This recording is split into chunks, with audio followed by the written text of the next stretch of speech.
হযরত ইব্রাহিম আলাইহিসসালাম যখন বিপদে পড়েছিলেন, মহামুসিবতে পড়েছিলেন, তিনি আল্লাহর কাছে একটি দোয়া পড়ে মুক্তি লাভ করেছেন। সেই দোয়াটি কি? চলুন ভিডিওটি শুরু করা যাক। সূরা আলী ইমরানে এর পরিপূর্ণ ঘটনাটা বিস্তারিত বর্ণনা করা আছে।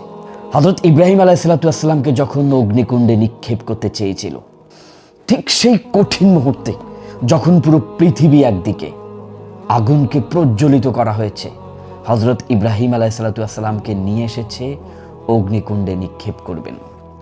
ঠিক তখন উনি আল্লাহর আশ্রয় চাইলেন। সূরা আলী ইমরানের 172 থেকে 173 নম্বর আয়াতটা পড়বেন।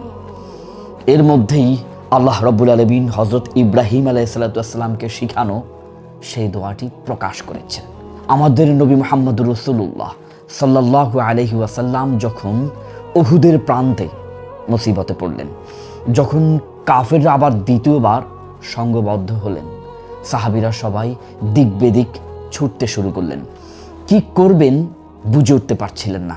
ঠিক সে সময় আল্লাহ রাব্বুল আলামিন নবীজি মুহাম্মদ রাসূলুল্লাহ সাল্লাল্লাহু আলাইহি ওয়াসাল্লামকে ওহীর মাধ্যমে এই দোয়াটি শিক্ষা দিয়েছেন। সাথে সাথেই সাহাবারা হৃদয়ের ভিতরে শক্তি সঞ্চারিত হয়েছে। তখন হযরত ইব্রাহিম আলাইহিসসালামের দোয়াটাই শিখিয়ে দিয়েছেন।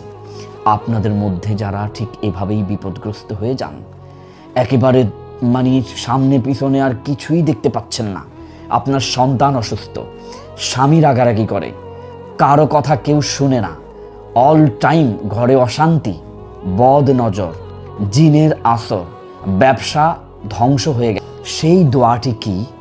চলুন ভিডিওটি শুরু করা যাক। হাসবুনাল্লাহ ওয়া নি'মাল ওয়াকিল, নি'মাল মাওলা ওয়া নি'মান নাসির।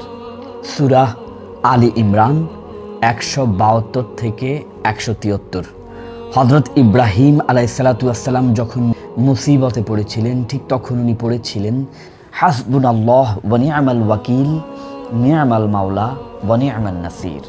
ঠিক তেমনিভাবে আপনি যদি কখনো মুসিবতে পড়ে যান, বিপদে পড়ে যান, ঠিক এই কঠিন মুহূর্তে কাউকে সাহায্যকারী হিসাবে পাচ্ছেন না, তখন আপনি কোন দোয়াটি পড়েন অথবা কোন আমলটি করেন কমেন্টে জানাবেন।